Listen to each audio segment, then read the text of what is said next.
Assalamualaikum warahmatullahi wabarakatuh.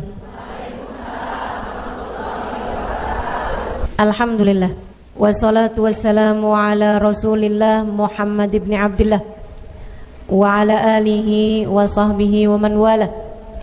Subhanaka la ilma lana illa ma 'allamtana innaka antal alimul hakim.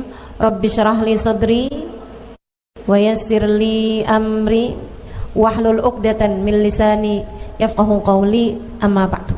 Baik, sebelum kita mulai, kita akan baca niat belajar bersama-sama. Mudah-mudahan ilmunya nanti sekali lagi jadi ilmu yang manfaat buat kita sekalian. Bismillahirrahmanirrahim. Nawaitu ta'allum wa ta'lim wan naf'a wal intifa' wal mudzakarah wat tadhkir wal ifadah wal istifadah wal hidza 'ala tamassuk bi kitabillah wa sunnati rasulillah sallallahu alaihi wa alihi wasallam wa du'a ila al huda والدلالة على الخير ابتغاء مرضاته وقربه وثوابه وحسن الخاتمة مع اللطف والعافية وصلاح العاقبة برحمتك يا أرحم الراحمين. La hadratin Nabi Muhammad sallallahu alaihi wasallam wa alihi washabihi azwaji wa dzurriyyati wa ahli baiti wasallim jamil anbiya wal mursalin wal kulli ajma'in anna Allah yaghfiruhum wa yarhamuhum wa ya'li darajatihim fil jannah wa yanfa'una barakatihim wa asrarihim wa anwarihim wa ulumihim wa nafaatihim fid din wa dunya wal akhirah. Al-Fatihah, baca bersama-sama. A'udzu billahi minasyaitonir rajim. Bismillahirrahmanirrahim. Alhamdulillahi rabbil alamin. Arrahmanir rahim. Maliki yaumiddin. Iyyaka na'budu wa iyyaka nasta'in. Ihdinas siratal mustaqim. Siratal ladzina an'amta 'alaihim ghairil maghdubi 'alaihim waladdallin. Amin. Taqabbalallah minna wa minkum, taqabbal ya karim. Peta kebahagiaan hidup dunia membawamu kepada kebahagiaan hidup akhirat. Peta untuk membuatmu kenal kepada Sang Pencipta. Jalan hidup yang dapat membawamu menuju surga. Ini namanya jalur langit.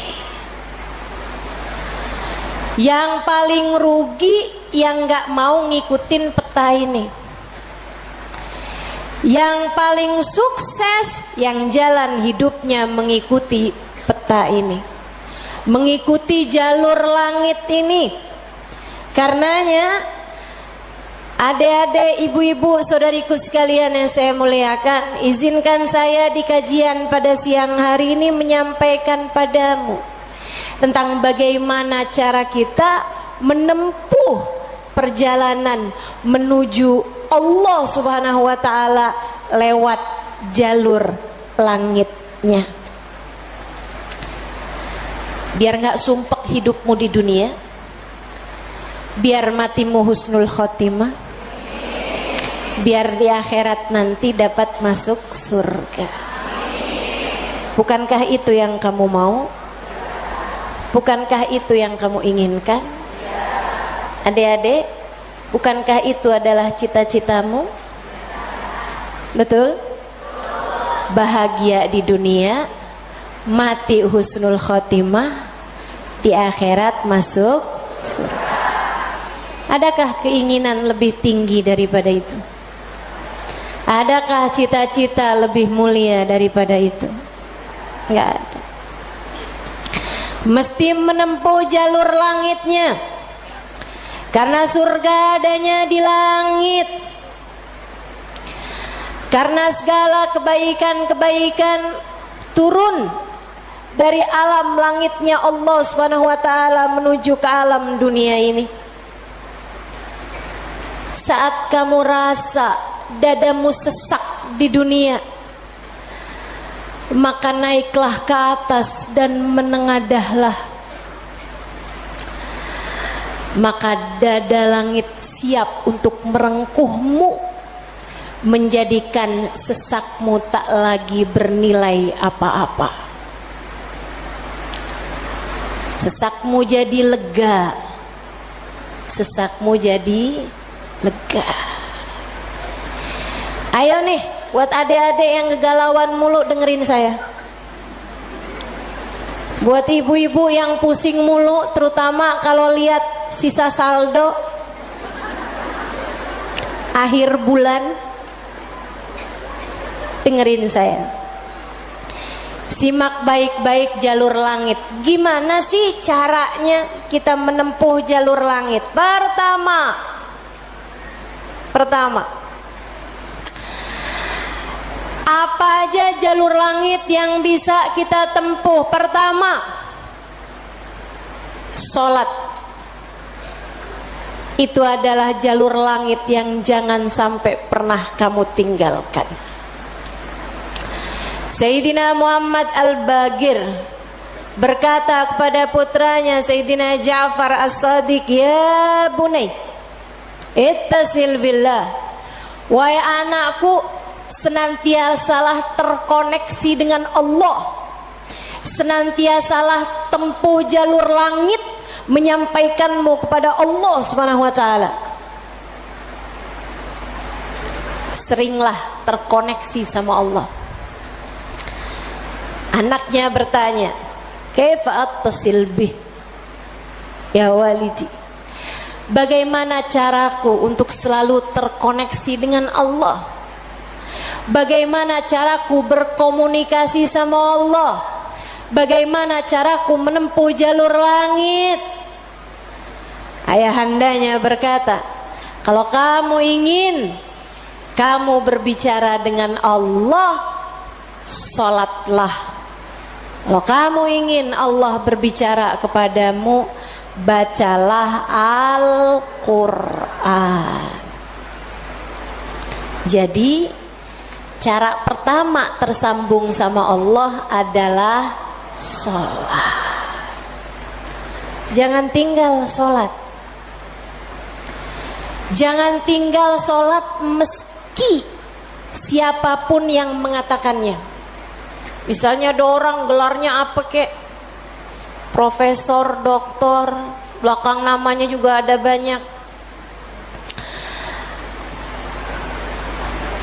Ada banyak gelar-gelar SAG, sarjana alam gaib. Misalnya gitu.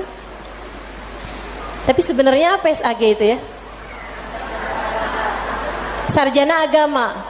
Oh, maafkan saya ya. Saudaraku sekalian yang saya muliakan, sepanjang apapun gelar yang dimiliki seseorang, kalau dia sampai mengatakan misalnya sholat, itu sudah tidak relevan lagi di zaman sekarang. Agama ini semakin maju. Karenanya makna sholat bukan seperti yang disampaikan para ulama. Misalnya dia ngomong begitu, sholat itu tujuannya mengingat Allah, aqimis sholata lidzikri. Kamu kalau udah bisa ingat Allah nggak pakai sholat, ya itu udah cukup sebagai sholat. Nah nih, hati-hati ucapan-ucapan yang tidak bertanggung jawab semacam ini. Sholat itu kewajiban dari Allah. Allah yang punya jalur langit, Allah yang tahu bagaimana cara tersambung dengan Allah Subhanahu wa taala. Dan dia yang telah menamakan sholat sebagai sholat dari kata-kata wasala yasilu silatan, yang artinya adalah hubungan, tersambung. Orang yang punya sholat menjaga sholatnya, dia akan senantiasa tersambung dengan Allah. Dia adalah orang-orang yang menjaga jalur langit. Komunikasi langitnya tetap tersambungkan. Jagain sholat. Dek, jagain. Tapi saya belum bisa khusyuk Ustazah. Nggak apa-apa. Saya masalahnya kalau sholat suka ngelambiar pikiran kemana-mana Ustazah. Sama. Saya juga. Sama. Tapi nggak apa-apa. Jangan pernah tinggal sholat. Imam Ghazali bahkan menyebutkan salah satu penyebab kematian dalam su'ul khatimah, salah satu penyebab iman tercabut dari dalam hati di saat kematian datang, naudzubillah min dzalik, nomor 1 tarkus shalah, meninggalkan salat. Tiang agama kita, siapa yang sholatnya benar, ibadahnya benar. Siapa yang ibadahnya benar, hidupnya benar. Siapa yang hidupnya benar, bakalan matinya benar. Siapa yang matinya benar, di akhirat dapat kehidupan yang menyenangkan. Karenanya mesti, harus, nomor 1 kamu benahi dalam hidupmu, jangan tinggal sholat. Sesibuk apapun kamu, sholat jangan tinggal, Dek. Sedang mengerjakan aktivitas penting semacam apapun, sholat jangan pernah tinggal, Bu. Jangan pernah tinggal sholat. Sebab orang kalau lagi ninggal sholat, bukan hanya karena dia nggak mau sholat, tapi karena dia tidak diizinkan Allah untuk menghadap kepadanya. Telah diputuskan jalur antara dia dengan Allah Subhanahu wa ta'ala. Naudzubillah min dzalik, jalur langit telah terputus darinya. Itu kayak punya HP tapi nggak ada sinyal, nggak bisa dibikin apa-apa HP-nya. Punya HP nggak ada sinyalnya, Bu, nggak ada kartunya, mau dipakai apaan?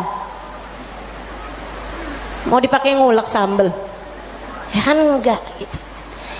Karenanya teman-teman sekalian, sholat jangan tinggal.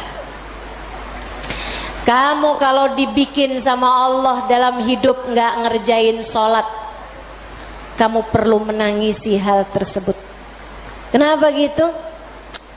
Saya sering sampaikan, orang ketika sholat bukan hanya karena dia mau sholat, akan tetapi karena dia masih punya nilai di sisi Allah, sehingga Allah masih izin. Allah kalau benci sama satu makhluknya, sama seorang hambanya, Allah nggak akan izinkan orang tersebut menghadapkan dirinya kepada Allah dalam sholatnya. Dia kirain dia yang nggak mau sholat, padahal Allah yang nggak mau dia menghadap kepadanya. Telah diputus jalur antara dia dengan Allah Subhanahu wa ta'ala. Na'udzubillah min dzalik. Ada yang nanya sama saya, Ustazah, saya nih kan lagi belanja nih Ustazah, kan sibuk tuh kan. Belanja di mana? Di mall Ustazah. Boleh nggak Ustazah saya jamak sholat saya? Lah, nge-mall di jamak sholat? Agak nih. Belanja ke pasar, sholat udah sampai di jamak-jamak. Innalillahi.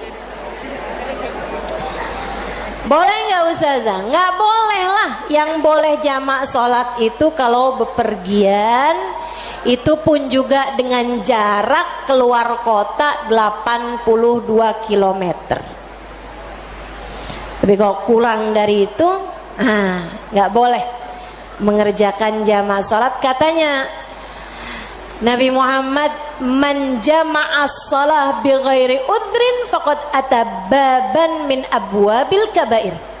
Siapa yang suka ngumpulin sholat, jamaah sholat tanpa ada alasan yang dibenarkan, dia sedang mendatangi salah satu pintu dari pintu-pintu dosa-dosa besar.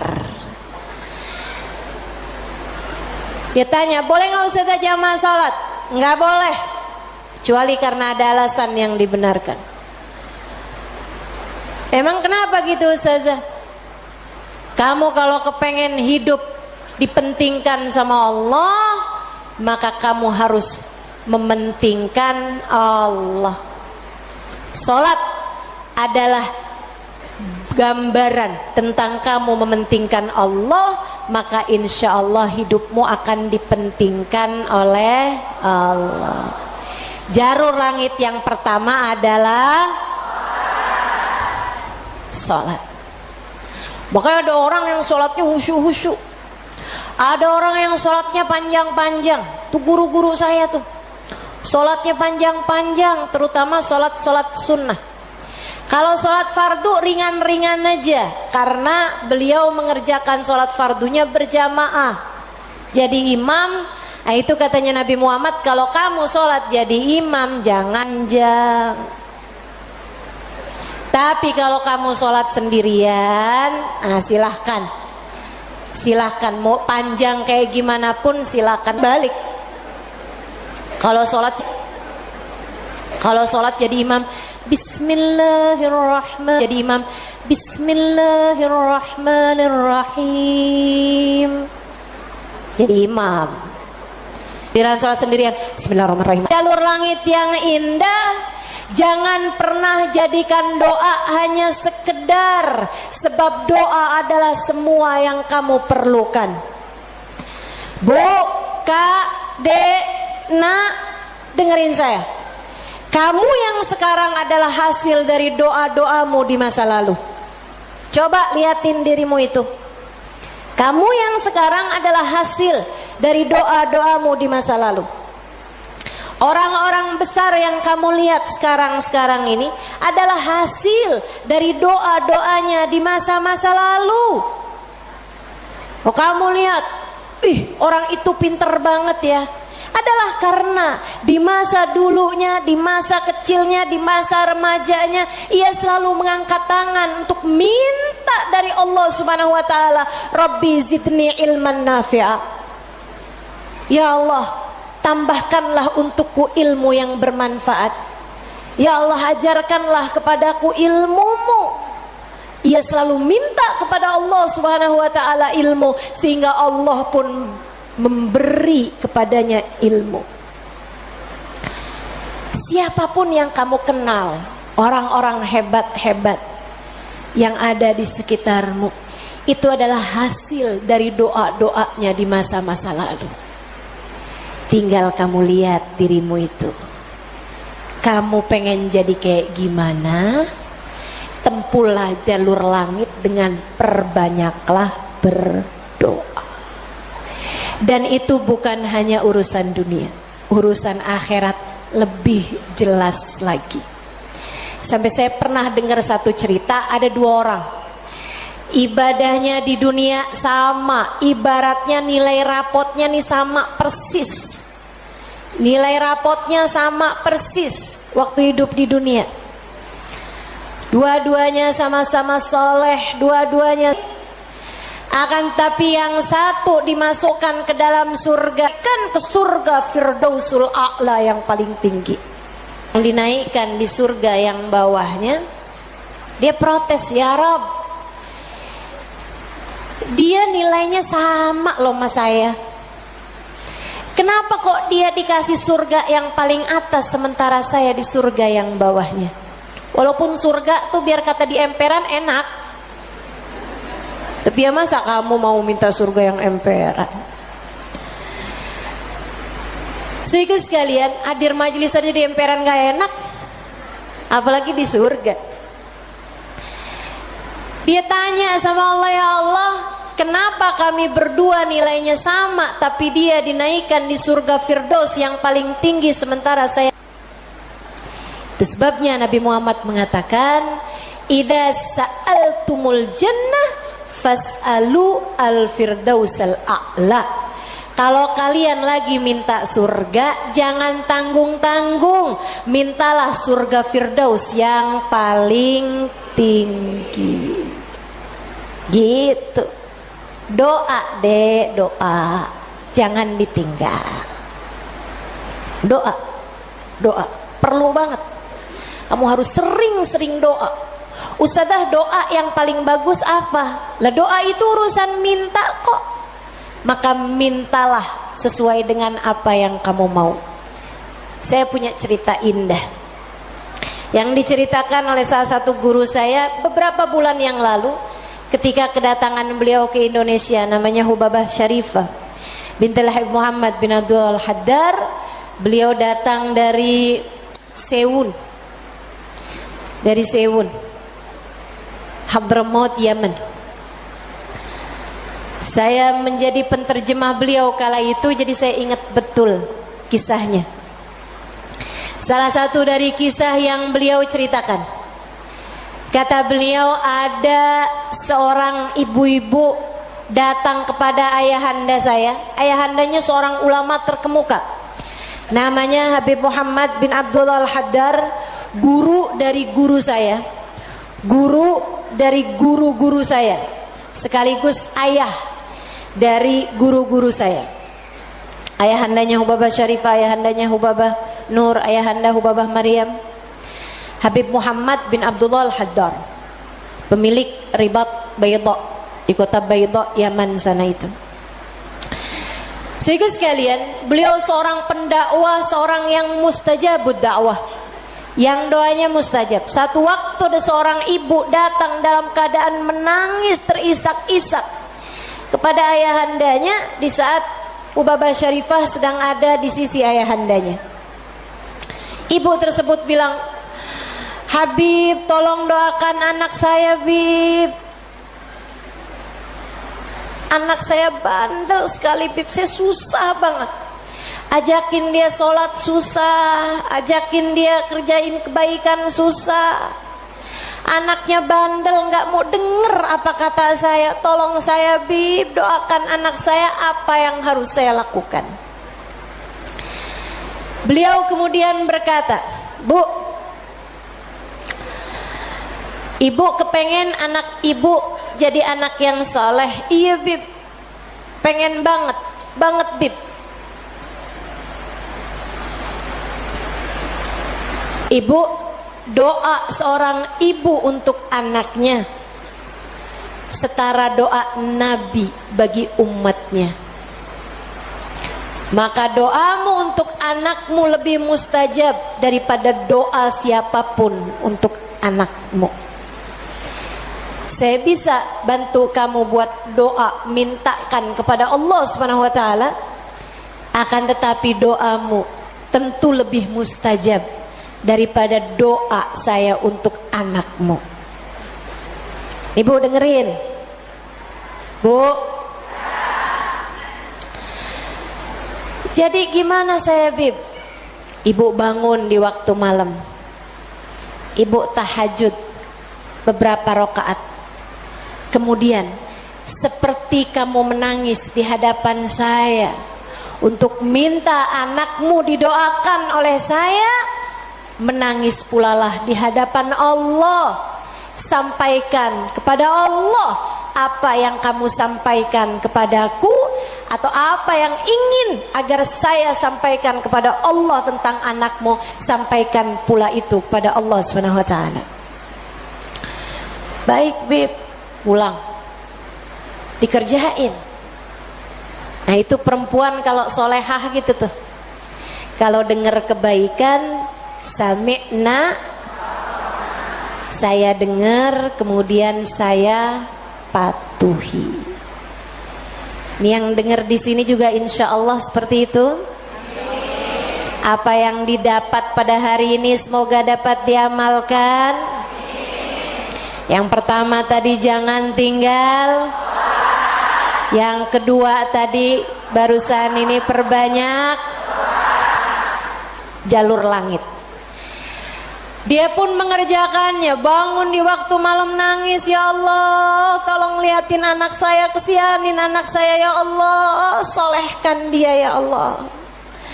Tolong pandang anak saya dengan pandangan kasih sayangmu ya Allah. Saya nggak ngerti cara melakukannya ya Allah. Seperti mana engkau telah menjadikan anak-anak dari hamba-hambamu yang soleh salehah.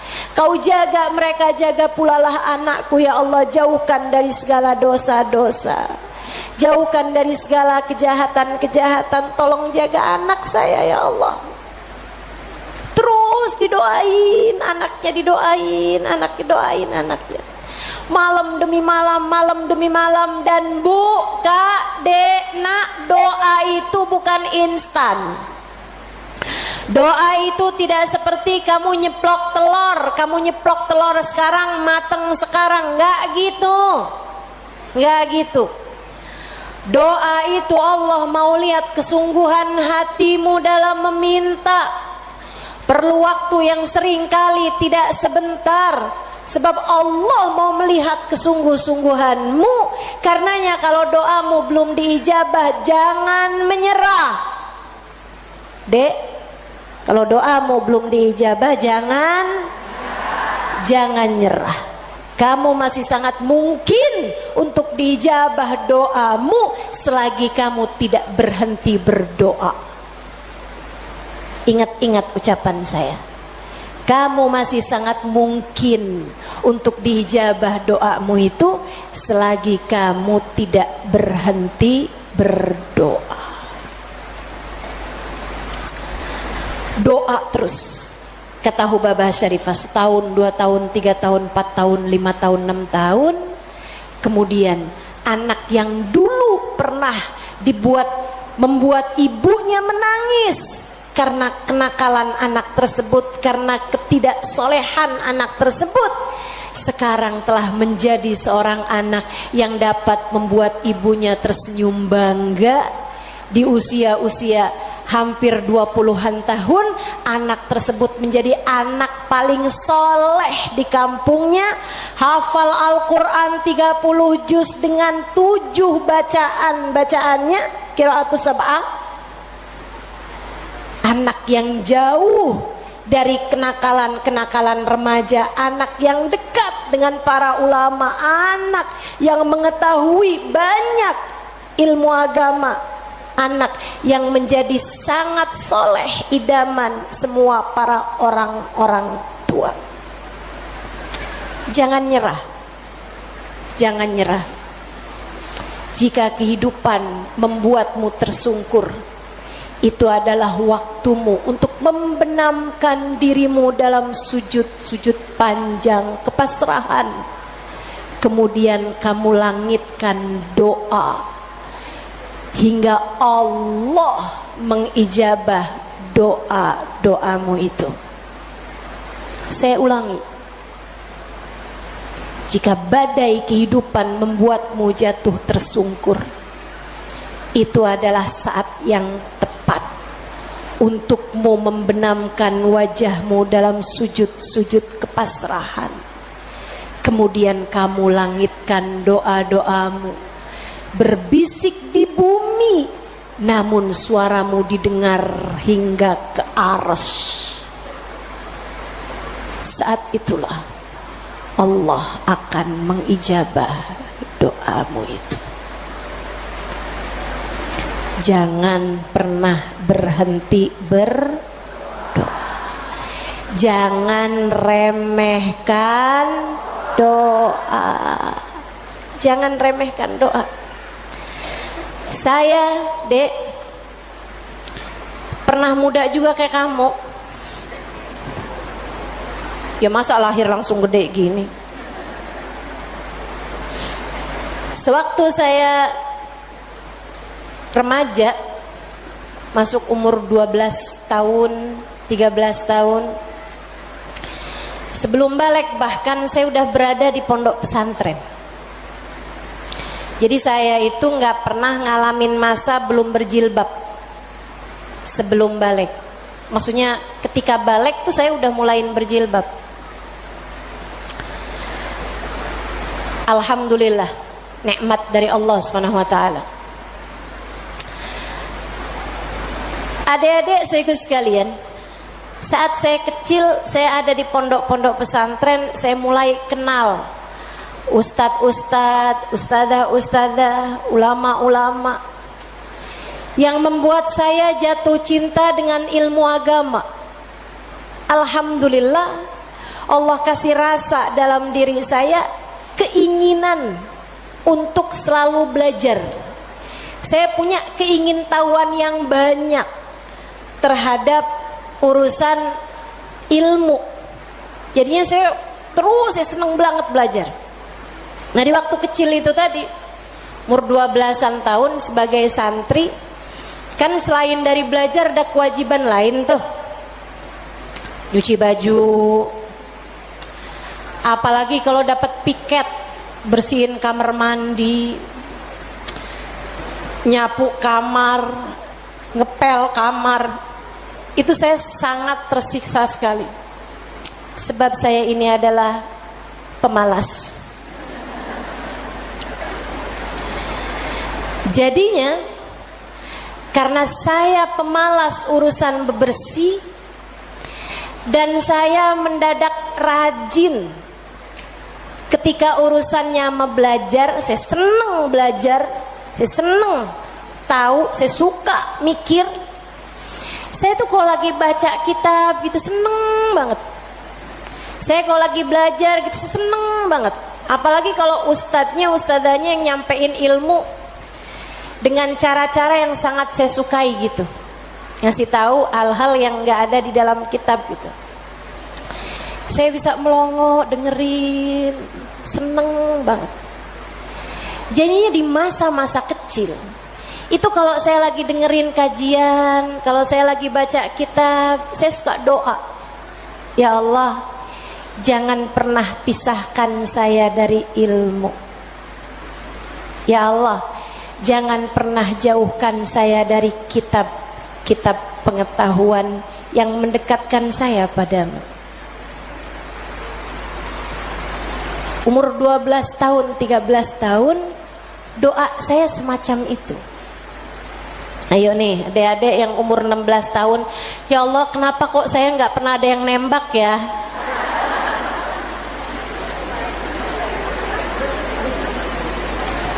Kata Allah, ya karena aku sayang padamu, karena aku berkehendak untuk menjagamu gitu. Ini malah dipertanyakan, saya kurang cakep apa ya? Kok nggak ada yang naksir sama saya gitu? Siapa kek, tukang kebun, satpam sekolah? Jangan ya dek, jangan. Kalau kakak kelas boleh ustazah, jangan juga. Jangan pacaran. Adik-adik saudaraku sekalian, sebaliknya ketika saya mulain, kalau saya lagi nyapu, saya lagi nyuci baju, apalagi kalau saya udah mulain harus nyikat kamar mandi, rasanya saya keberatan sekali. Saya sambilan nyikat kamar mandi sambil doa, ya Allah yang beginian saya nggak usah dikasih dong. Ya Allah selamatkan saya dari hal-hal yang semacam ini. Alhamdulillah, alhamdulillah. Saya habisnya itu juga mondok-mondok pesantren, tapi bisa dihitung dengan jari waktunya di mana saya harus nyuci baju, di mana saya harus ngepel, di mana harus nyapu gitu. Kayak alhamdulillah, saya punya banyak orang-orang yang mau mengerjakannya buat saya. Alhamdulillah.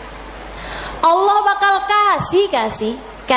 Kata Allah Subhanahu wa taala, ud'uni astajib lakum, mintalah kepadaku nih saya akan aku ijabah. Minta, doa, jangan berhenti berdoa. Ayo adik-adik, kamu punya panjang masa depan insya Allah. Umurmu mudah-mudahan masih tersisa panjang insya Allah. Jangan sesali dengan di masa tua kamu enggak dikasih hal-hal besar dalam kehidupan karena kamu tidak pernah memintanya kepada Allah. Minta, ya Allah, pandanglah aku dengan pandangan kasih sayang-Mu.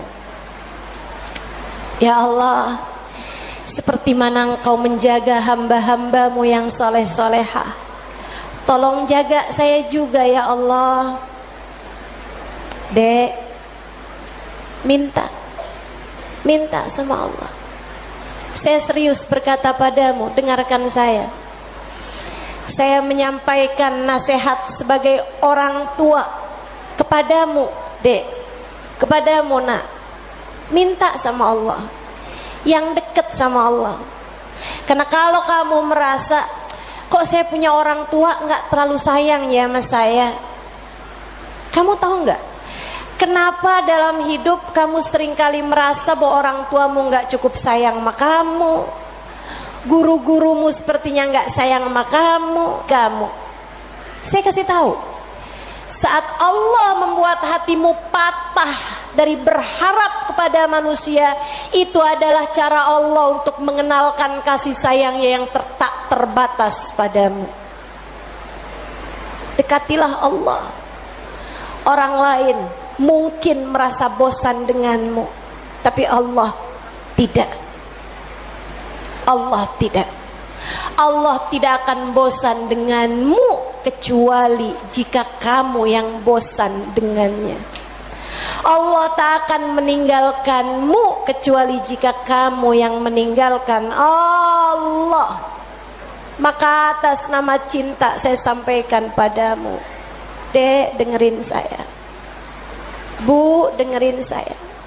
Atas nama cinta saya sampaikan padamu, jangan pernah tinggal Allah. Yang dekat sama Allah, mintalah terus kepada Allah. Mintalah terus kepada Allah. Minta pandangan kasih sayangnya tertuju padamu. Minta Rahman Rahimnya, rahmatnya Allah kasih kepadamu. Minta agar dalam keadaan apapun Allah tak pernah berhenti menyayangimu. Mintalah, mintalah permintaan yang tak akan pernah kamu sesali. Nggak usah minta, ya Allah, jangan biarkan orang tua saya meninggalkan saya. Nggak usah, nggak usah. Kamu Bu, jangan minta, ya Allah, jangan biarkan hati suami saya berpaling dari saya. Kamu mau minta juga terserah. Tapi yang saya sampaikan padamu adalah bahwa hal yang semacam itu bisa kamu syukuri, bisa pula kamu sesali. Akan tetapi kalau kamu tidak ditinggalkan oleh Allah, sampai kapanpun tidak akan pernah kamu sesali, insya Allah. Jadi si nikmat paling banyak, Bu. Pernah ngerasain nggak hidup lagi berat, tapi terus kamu bangun di waktu malam, kamu tahajud, kamu nangis, kamu panggil nama Allah, kamu bilang, ya Allah, ya Allah, saya hamba-Mu ya Allah, sayangi saya ya Allah. Kamu benamkan dirimu dalam sujud panjang. Kamu panggil nama Allah dan kamu berasa dekat. Sesudah kamu berdoa, sesudah kamu menangis, kamu merasakan hatimu lebih tenang, kayak baru habis dipeluk. yakin kayak baru habis didekap dengan kasih sayangnya. Kemudian kamu merasa bahwa hidup sedang baik-baik saja. Hidup masih baik-baik saja. Sebab meskipun kamu sedang tak berdaya, bersamamu ada Allah yang maha perkasa. Sebab meskipun kamu merasa kamu begitu hina, bersamamu ada Allah yang maha mulia dan maha memuliakan. Sebab ketika kamu merasa bahwa hidupmu sedang miskin, sedang gak punya, kamu faham, kamu sadar bersamamu ada Allah zat yang maha kaya. Bersamanya kamu tidak takut apa-apa, dan hatimu lega, dan hatimu tenang. Pernah begitu? Pernah bukan? Allah masih berkenan memandangmu dengan pandangan cintanya. Saat kamu masih diizinkan Allah menyebut-nyebut namanya, adalah karena kamu masih bernilai di sisi Allah Subhanahu wa ta'ala, Tuhanmu.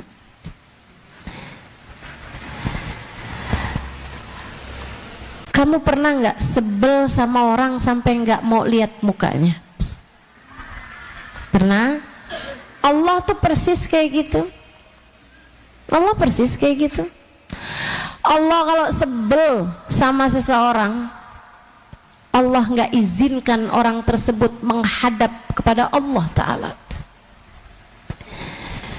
Allah nggak kasih dia lagi buat sholat. Dia pikir dia yang nggak mau sholat. Percuma dah sholat, hidup susah mulu. Gak usah sholat aja sekalian. Dia pikir dia yang nggak mau sholat.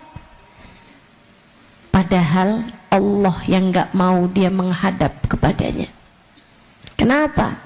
Sebab dia sudah jatuh dari pandangan Allah. Sebab Allah melihat dia tidak pandai berterima kasih kepada Allah, maka Allah pun melaksanakan apa yang telah Allah firmankan, inna adzabi lasyadid. Adabku sangat pedih. Aku tak izinkan kamu menghadap kepadaku. Aku tak sudi melihatmu menghadapkan dirimu padaku. Pernah nggak sebel sama orang sampai nggak mau dengar suaranya? Kamu kalau kesel, marah sama orang sampai kamu nggak pengen dengar suaranya, bukan? Allah juga gitu, persis gitu. Allah kalau nggak seneng sama seorang hamba, Allah marah, Allah murka sama seorang hamba, Allah tidak izinkan hamba tersebut untuk menyebut-nyebut nama Allah. Allah nggak izinkan dia zikir, Allah nggak izinkan dia baca Quran, Allah nggak izinkan dia istighfar, Allah nggak izinkan dia baca salawat, Allah nggak izinkan dia baca maulid, Allah nggak izinkan dia untuk melakukan kebaikan-kebaikan. Allah nggak izinkan. Dia pikir dia yang nggak mau baca, dia pikir dia yang nggak mau zikir, dia pikir dia yang nggak mau manggil-manggil nama Allah, dia pikir dia yang nggak mau doa, dia pikir dia yang nggak mau doa, padahal Allah yang nggak pengen denger. Kamu nggak pandai mensyukuri kenikmatan dariku, maka lihatlah, aku tak lagi izinkan kamu menyebut-nyebut namaku. Aku tak sudi namaku disebut oleh orang semacam dirimu itu. Inna adzabi lasyadid. Karenanya teman-teman, hal terakhir nih yang saya mau sampaikan padamu. Kamu kalau kepengen jadi hamba Allah, tambah hari tambah deket, tambah hari tambah dicinta, tambah hari tambah disayang, hidupnya tambah hari tambah terarah, terbimbing. Kamu pengen jadi hamba yang kayak gitu? Saya kasih tahu caranya. Syukurilah setiap kebaikan yang kamu lakukan. Syukuri setiap kebaikan yang kamu lakukan. Kalau kamu misalnya, ustazah, saya susah banget loh mau bangun tahajud. Padahal kalau diinget-inget malu ustazah, uban udah banyak. Umur nih udah nambah-nambah terus nih, kalender udah ganti lagi. Tapi keadaan saya masih kayak gini-gini aja gitu. Saya kepengen deh ustazah mau istiqomah tahajud. Tapi saya nih ustazah kan yang sunnah puasa Senin Kemis. Nah kenapa saya tahajudnya Senin Kemis? Saya kepengen ustazah bisa istiqomah tahajud. Gimana caranya? Saya kasih tipsnya. Kamu rapiin alarm tidur awal. Jangan banyak bikin maksiat sepanjang hari. Sebab tahajud itu undangan. Gak akan diundang kalau orang bikin banyak salah pada hari tersebut. Kemudian tidur, usahakan sebelum tidur wudu. Tidurnya miring kanan. Baca pikiran sebelum tidur, subhanallah 33 kali, alhamdulillah 33 kali, Allahu Akbar 34 kali, atau Allahu Akbar 33 kali akhiri dengan la ilaha illallah wa la syarikalah lahul mulku wa lahul hamdu wa yumiitu wa huwa ala kulli syai'in qadir. Kemudian baca bismillahirrahmanirrahim 21 kali. Jangan lebih, jangan kurang, nggak usah diawali dengan bismillahirrahmanirrahim sebelumnya. Kalau kamu awali dengan bismillahirrahmanirrahim jadinya 22 kali. Pasin 21 kali bacanya. Kemudian baca akhir surat Al-Kahfi. Gimana tuh? Gimana? Hah? Qul innama ana basharun mithlukum yuha ilayya annama ilahukum ilahu wahid. Faman kana yarju liqa'a rabbih falyamal amalan salihah wala yusyrik bi ibadati rabbih ahad. Akhir dari surat Al-Kahfi. Satu ayat aja, satu kali aja baca. Kemudian doa. Allahumma inni wada'tu jambi wa bismika arfa'uh. Allahumma in arsaltani farhamni bima tahfadz bi ibadaka salihin. Ya Allah, kalau engkau ambil aku, ambillah sebagaimana engkau mengambil hamba-hambamu yang tercinta di sisimu.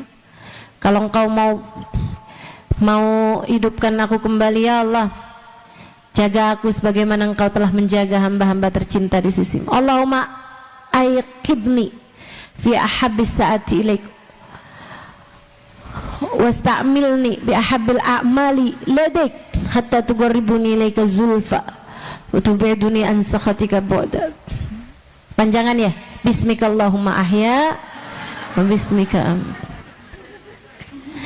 Kemudian doa aja dalam hati kamu, ya Allah, bangunkan saya di waktu yang paling kau sukai. Ya Allah, gerakkan aku, berikan kepadaku hidayah untuk dapat mengerjakan perbuatan amalan-amalan yang paling kau ridhoi. Kemudian kamu minta, ya Allah, bangunkan saya jam sekian. Akhiri doa-doa kamu itu dengan baca surat Al-Kafirun dan baca salawat 10 kali. Yang pendek aja. Allahumma salli ala sayyidina Muhammad wa ala ali sayyidina Muhammad.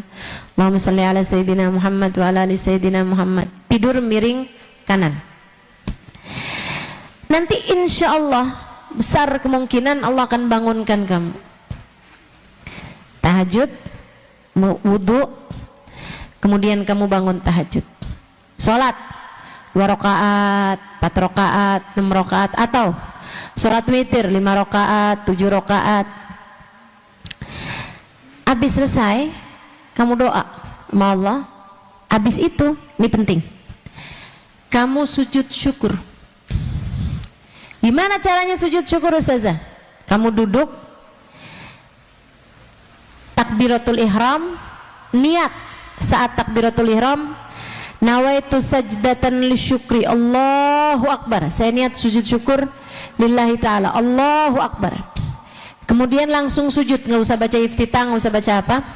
Posisinya duduk tadi ya, kamu duduk posisinya Allahu Akbar, nawait. Tadi sebelum takbir kamu niat nawaitu sajdatan lisyukri lillahi ta'ala, Allahu Akbar. Kemudian kamu sujud. Saat sujud kamu baca subhanallah a'la wa bihamdi, subhanallah a'la wa bihamdi, subhanallah a'la wa bihamdi. Saat itu kamu munajat sama Allah, ya Allah makasih udah dibangunin, ya Allah makasih di waktu yang hamba-hamba tercinta di sisimu bangun di jam yang seperti ini, ya Allah. Sebagaimana engkau memandang mereka dengan pandangan kasih sayangmu, pandanglah saya juga ya Allah dengan pandangan kasih sayangmu. Sebagaimana engkau mendengar doa-doa mereka, dengarkan saya juga ya Allah. Doa-doa saya didengerin juga ya Allah.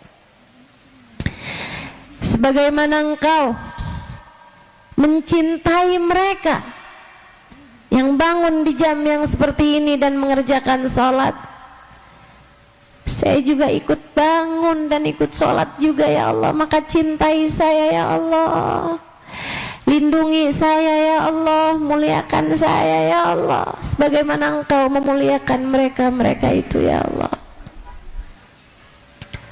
Saya diikutin juga dong ya Allah, kasihani saya, sayangi saya ya Allah. Itu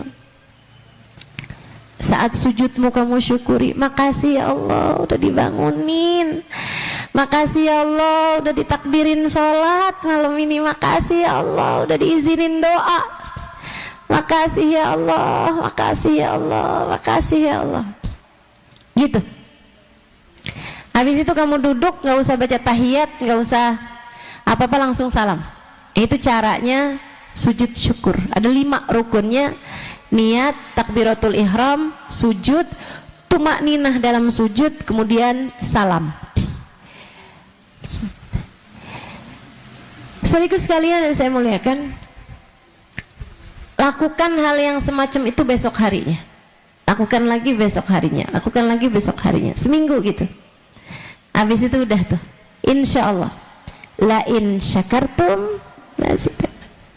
Kalau kamu syukuri, niscaya akan aku tambahi. Nanti tambah lama, tambah ringan, tambah ringan, tambah ringan. Tahajudnya tambah ringan, tambah ringan, akhirnya jadi mudah istiqomah. Pokoknya apapun kebaikan yang kamu pengen kerjakan, sujudin syukur begitu kamu bisa mengerjakannya. Pengen tiap hari baca sholawat 1000 kali misal, kamu paksain, kamu niatin, kemudian kamu kerjain. Begitu kamu selesai, alhamdulillah selesai nih hari, 1000 kali sholawat, sujud syukur. Ya Allah makasih, makasih ya Allah, hari ini kau takdirkan saya buat baca sholawat 1000 kali.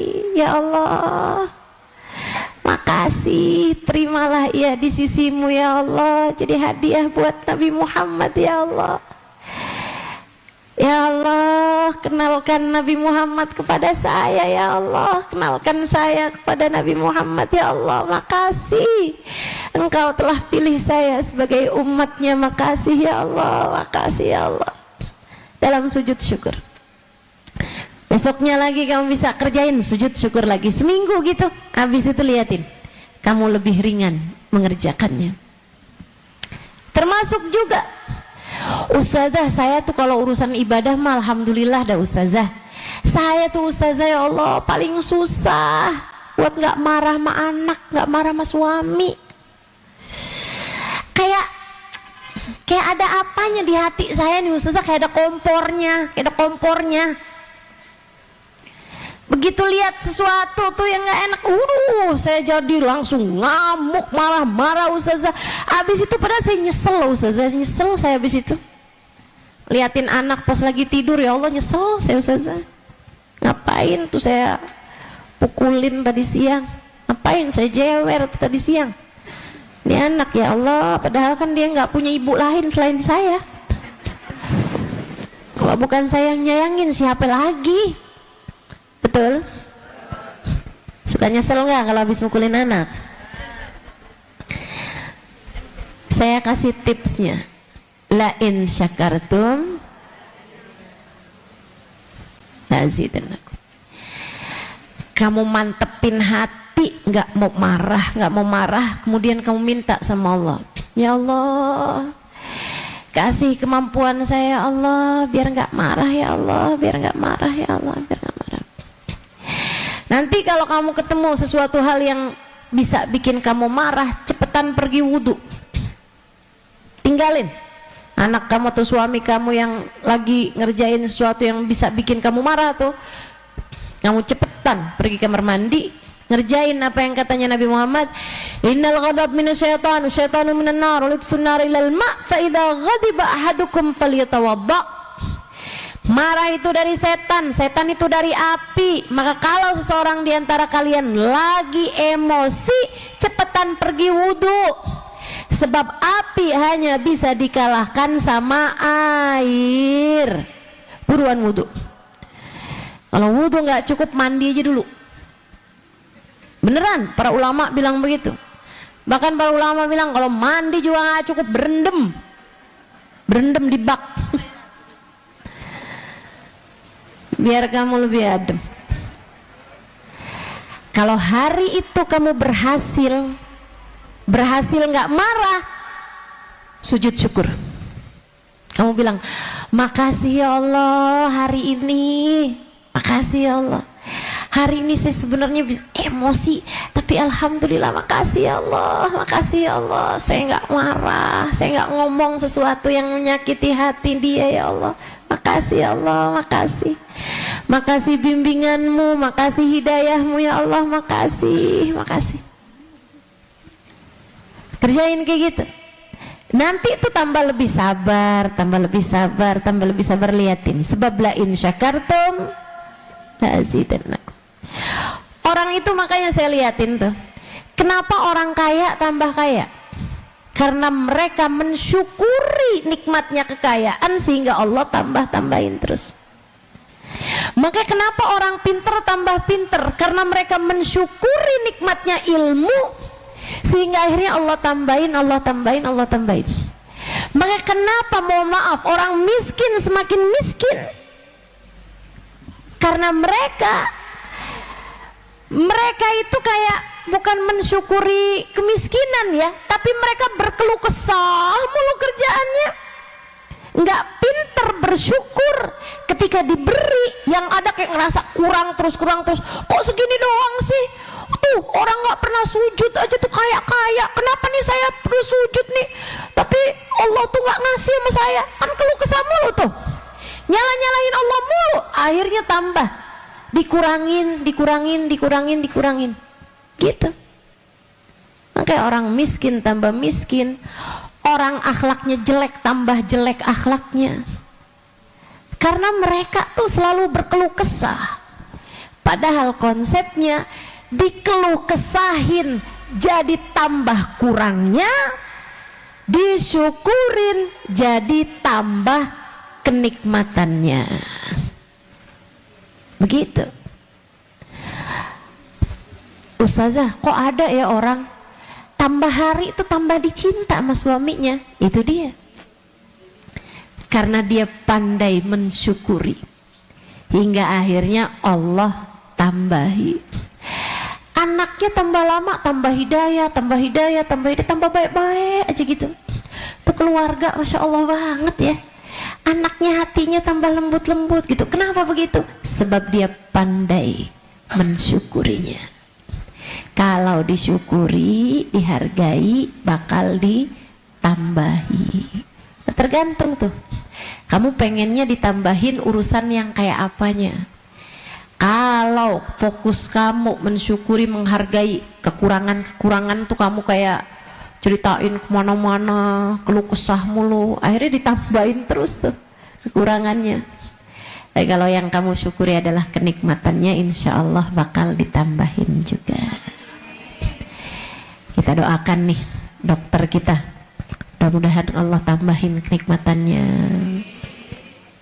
Kita semuanya, mudah-mudahan Allah tambahkan iman kita, tambahkan ibadah kita, tambahkan akhlak kita, tambahkan kebaikan-kebaikan kita, ditambahkan kesehatannya, kesehatan badannya, kesehatan pikirannya, kesehatan hatinya. Mudah-mudahan Allah tambahin kedekatan kita dengan Nabi Muhammad, dekatan kita dengan Allah. Allah tambahin ilmu kita, Allah tambahin ibadah-ibadah kita insya Allah, karena kemampuan kita untuk mensyukurinya. Biar tambah bagus akhlaknya, tambah bagus semuanya. Ala hadhihi niyah wa bikulli niyatin salihah jami'ah syamilah la hadratin Nabi Muhammad sallallahu alaihi wa ala alihi wa sahbihi wasallam. Al-Fatihah. A'udzu billahi minasyaitonir rajim. Bismillahirrahmanirrahim. Alhamdulillahirabbil alamin arrahmanir rahim maliki yaumiddin. Iyyaka na'budu wa iyyaka nasta'in ihdinas siratal mustaqim. Siratal ladzina an'amta 'alaihim ghairil maghdubi 'alaihim waladdallin. Amin.